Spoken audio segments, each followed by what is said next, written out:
Hai, masih bersama saya Mr. Z bicara. Tentu saja bicara tentang kebenaran berdasarkan fakta, data, dan realita. Teman-teman, makin rame ya diperbincangkan di berbagai media terkait dengan apa yang dihadapi oleh Nikita Mirzani saat ini, yaitu berhubungan dengan kasus pemerasan dan tindak pidana pencucian uang. Ramai di berbagai media, debat antara netizen dengan netizen. Baik itu di forum-forum media sosial maupun perbincangan secara langsung. Apa itu? Terkait dengan kasus pemerasan. Nikita Mirzani dijerat dengan kasus pemerasan oleh pihak kepolisian, ya, Polda Metro Jaya dengan pasal 368 KUHP bersama-sama dengan Ismail Marzuki, junto pasal 55 ayat 1 ke 1 KUHP. Nah, di sini nih teman-teman, penetapan pasal 368 ini kemudian menjadi ramai diperbincangkan di publik di berbagai media ketika jaksa penuntut umum membacakan dakwaan dan ternyata pasal 368 KUHP ini tidak ada dalam dakwaan. Kemudian diganti dengan pasal 369 KUHP. Dan disambut baik oleh pengacara Nikita Mirzani, yaitu Fahmi Bahmid. Dalam jumpa pers mengatakan bahwa kasus kaitannya dengan pemerasan sudah dihilangkan. Begitu ya. Dan ini dinyatakan dalam jumpa pers sehingga ramai di berbagai media. Teman-teman, mari kita simak terlebih dahulu pernyataan dari Fahmi Bahmid berikut ini. Pada persidangan minggu depan kita mengajukan eksepsi. Anda tunggu aja hari Selasa, insya Allah jam 10 saya akan mengajukan eksepsi secara terperinci satu persatu. Yang terpenting, clear tadi dengan adanya pembacaan dakwaan maka secara sah tidak ada tindak pidana pemerasan. Jadi saya kasih waktu 7 kali 24 jam untuk segera minta maaf kepada Nikita Mirzani. Ya, itu yang saya sampaikan dan ini permintaan Nikita Mirzani karena dia sudah mendengar sendiri tidak ada tindak pidana pemerasan karena selama ini selalu dikategorikan Nikita telah melakukan pemerasan. Nikita minta dalam waktu 7 kali 24 jam segera meminta maaf kepada Nikita Mirzani karena selama ini menyatakan Nikita telah melakukan pemerasan. Seperti itu ya. Kalau pihak sana tidak mau gimana? Itu urusan nanti, urusan hukum yang akan bekerja. Ya, karena kalau kita minta supaya minta maaf itu kan urusan moral. Tapi kalau tidak mau urusan hukum yang akan berjalan seperti itu ya. Oke, ada lagi yang mau ditanyakan? Minggu depan eksepsi, Anda tunggu eksepsinya seperti apa saja. Bang, poin apa saja Bang yang menurut kita itu bualan Bang tadi pas? Yang dibilang ada halusinasi, contohnya bahwa terkait dengan orang yang disebutkan tadi itu ada beberapa peristiwa tindakan orang lain tapi ada di dalam dakwaan dia. Makanya Nikita heran, ini yang melakukan orang lain tapi kenapa ada di dakwaan saya gitu loh. Itu yang kita bilang dan sebagian itu adalah tidak benar. Makanya dikatakan bahwa korban ini halusinasi. Seperti itu tadi bahasanya. Korban itu halusinasi katanya Nikita Mirzani tadi. Kami tadi disebutkan ada yang dihapus Bang saat pembacaan dakwaan itu. Ya, percakapan menurut Niki dihapus, tapi yang terpenting bukan itu, adanya pergantian pasal. Pasal yang selama ini disangkakan, pasal yang dilaporkan adalah pasal pemerasan 368. Sampai Nikita ditahan, semuanya pasal adalah 368 tentang pemerasan. Tapi begitu masuk dalam surat dakwaan, makanya saya katakan saya ingin mendengar. Karena begitu saya mendengar dan itu dinyatakan sah di dalam, disampaikan di dalam persidangan, maka surat dakwaan itu sah. Dalam surat dakwaan yang kedua, itu adalah tindak pidana pencemaran nama baik. Tindak pidana pemerasannya sudah tidak ada, dihapus oleh jaksa penuntut umum. Oleh karena itu selama ini laporannya adalah tindak pidana pemerasan, proses hukumnya terkait dengan tindak pidana pemerasan, berita yang berkembang terkait dengan tindak pidana pemerasan, ini kita minta 1 kali 7 jam, 7 kali 24 jam, mohon maaf. Segera minta maaf. Teman-teman, dari pernyataan inilah sehingga rame diperbincangkan bahwa Nikita Mirzani terhadap dakwaan pemerasan tidak ada atau dihapuskan atau dihilangkan. Ini yang rame di media sosial. Ternyata pasal 368 oleh jaksa ya diganti dengan pasal 369, sama-sama dalam bab yang sama, yaitu terkait dengan pemerasan dan pengancaman. Dari sini sebenarnya ada kesalahpahaman. Namun sebelumnya saya ingin membacakan pasal ini ya, 368 ini untuk Anda. Langsung. Saya bacakan untuk teman-teman ya. Ini pasal 368 KUHP tentang pemerasan dengan kekerasan. Pasal 368 ayat 1. Barang siapa dengan maksud untuk menguntungkan diri sendiri atau orang lain secara melawan hukum, memaksa seorang dengan kekerasan atau ancaman kekerasan untuk memberikan barang sesuatu yang seluruhnya atau sebagian adalah kepunyaan orang itu atau orang lain, atau supaya membuat hutang maupun menghapuskan piutang, diancam karena pemerasan dengan pidana penjara paling lama 9 tahun. Ini pasalnya jelas ya teman-teman. Nah, kita mengulas terkait dengan unsur pidananya. Di awal disebutkan barang siapa, artinya siapa saja. Kemudian intinya adalah dengan maksud untuk menguntungkan diri sendiri atau orang lain secara melawan hukum. Kemudian unsur berikutnya adalah memaksa, harus dengan cara memaksa, dengan kekerasan atau ancaman kekerasan, untuk supaya orang itu memberikan sesuatu barang, baik seluruhnya maupun sebagian, milik orang itu atau orang lain. Ini yang dimaksud dalam pasal 368. Harus ada kekerasan atau ancaman kekerasan. Nah, kekerasan atau ancaman kekerasan kira-kira ada atau tidak pada kasus yang dihadapi oleh Nikita Mirzani. Dan kemudian pada sebuah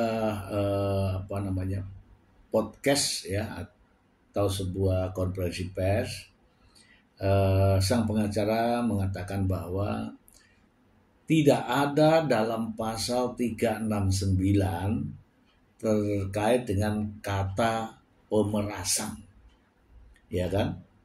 Itu juga disampaikan di media. Jadi pasal 369 menurut pengacara itu tidak ada kata-kata pemerasan, sehingga dikaitkan dengan yang dihadapi oleh Nikita Mirzani, maka pemerasan itu hingga dinyatakan pemerasan itu tidak ada menurut sang pengacara. Mari kita simak bersama. Tidak ada pemerasannya, yang ada adalah pencemaran dengan lisan atau tulisan. Lisan dan tulisan. Itu pasal ini pasal. Masa jaksa salah?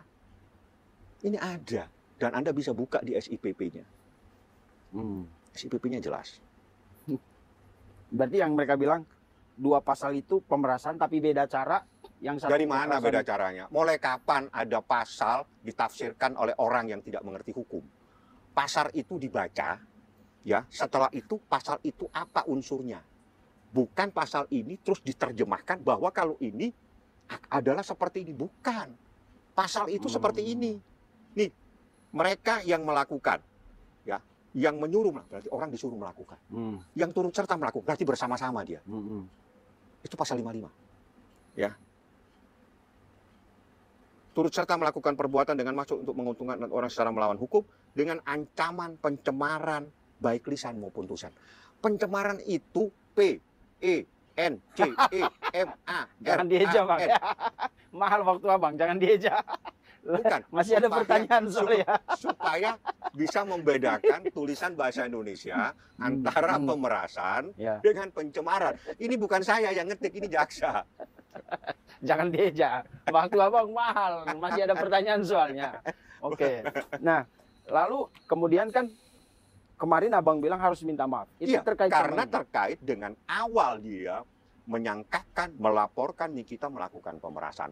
Dan itu sejak Desember sampai dia ditetapkan sebagai tersangka dan sampai P21. Begitu jaksa menyatakan pasal itu dihapus 368, yang muncul ada pencemaran, berarti dia telah salah membuat laporan. Minta maaf lah, karena Anda telah salah. Fair dong, Anda salah kok membuat laporan. Anda menuduh orang melakukan pemerasan, padahal tidak ada pasal itu. Tidak ada perbuatan tersebut, dihapus oleh jaksa. Berarti Anda telah salah menuduh seseorang, menyangka seseorang melakukan perbuatan. Kalau Anda salah, gentle dong. Anda minta maaf, insya Allah kita maafin. Insya Allah masuk surga. Nah, sekarang saya ingin membacakan pasal ini untuk Anda. Pasal 369 ayat 1 KUHP. Barang siapa dengan maksud untuk menguntungkan diri sendiri atau orang lain secara melawan hukum dengan ancaman pencemaran nama baik dengan lisan maupun tulisan atau dengan ancaman akan membuka rahasia, memaksa orang supaya memberikan barang sesuatu yang seluruhnya atau sebagian kepunyaan orang itu atau orang lain, atau supaya membuat utang atau menghapuskan piutang, diancam dengan pidana penjara paling lama 4 tahun. Kemudian untuk ayat 2-nya ini terkait dengan delik aduan, tidak perlu kita bahas ya, karena terkait dengan kasus Nikita Milyani, orang yang dirugikanlah dia yang melaporkan. Delik aduan di sini adalah orang yang dirugikan, itulah orang yang berhak untuk melaporkan kejadian tersebut. Oke. Nah teman-teman, untuk mengetahui pasal 369 ini bagian daripada tindak pidana pemerasan, mari kita simak dari unsur-unsur pidananya. Selain daripada unsur pidananya, juga kita harus melihat dari putusan Mahkamah Agung nomor 52K PIT 2022 yang mengatur tentang pemerasan dalam pasal 369 ini. Unsur-unsurnya adalah barang siapa saja orang yang melakukan pengancaman untuk melawan hukum, menguntungkan diri sendiri atau orang lain, memaksa seseorang dengan ancaman pencemaran nama baik secara lisan maupun secara tertulis, atau akan membuka rahasia supaya memberikan sesuatu barang milik orang itu seluruhnya atau sebagian, atau supaya membuat hutang dan atau menghapus piutang, diancam pidana paling lama 4 tahun penjara. Unsur-unsurnya sudah jelas ya. Ada kalimat atau kata memaksa. Memaksa. Nah teman-teman, kalau memang kita membaca dari pasal 369 ini, tidak ada tidak ada kata pemerasan. Inilah hukum. Dalam mempelajari hukum, tidak bisa kita memotong kata per kata. Tidak bisa. Tidak bisa memotong kalimat per kalimat. Tidak bisa. Ingat teman-teman, dalam mempelajari hukum kita harus mengetahui apa itu frasa dan apa itu klausa. Bagaimana penggabungan kalimat per kalimat, kata per kata. Kemudian kita juga harus memahami artikulasi, bukan hanya membaca teksnya, tetapi kita harus mampu membaca konteksnya agar kita memadukan antara teks dan konteks melalui frasa dan klausa. Di sini saja kita sudah melihat ada satu kata yang tidak bisa dipisahkan, yaitu memaksa.